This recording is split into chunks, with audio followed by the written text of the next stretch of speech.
Manajer Fuel Terminal Pertamina Patra Niaga Lubuk Linggau, Wawan Prabawa memastikan ketersediaan bahan bakar minyak menjelang Ramadan dan Hari Raya Idul Fitri 2026 dalam kondisi aman dan mencukupi kebutuhan masyarakat.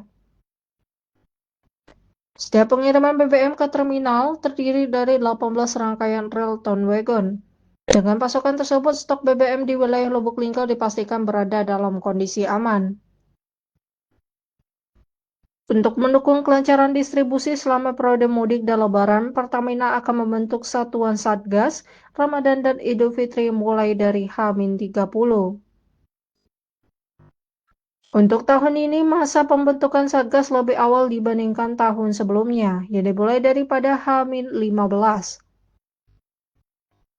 Langkah ini diharapkan dapat membuat persiapan stok di SPBU lebih matang dan tidak terburu-buru, sehingga kebutuhan energi masyarakat tetap terpenuhi dengan baik.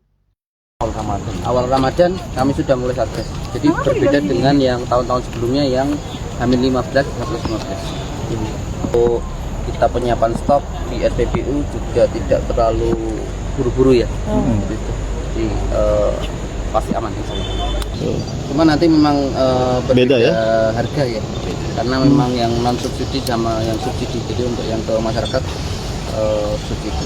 60-70 itu hanya untuk SPBU ya. Untuk Pertasop itu hampir 70 titik. Tapi untuk data yang pastinya realnya nanti numeriknya nanti akan kami sampaikan ya ini ya. 60. Karena kadang kita ada penambahan Jambi, Bengkulu dan sebagainya. Per hari untuk mengisi SPBU. Kami suplai ke SPBU throughput ya, throughput penjualan itu rata-rata di angka 700 KL untuk total produk Pertalite, Pertamax dan 3 ya? 40. 700 KL per hari. Pertama, Pertalite, solar. 40 ya, biosolar.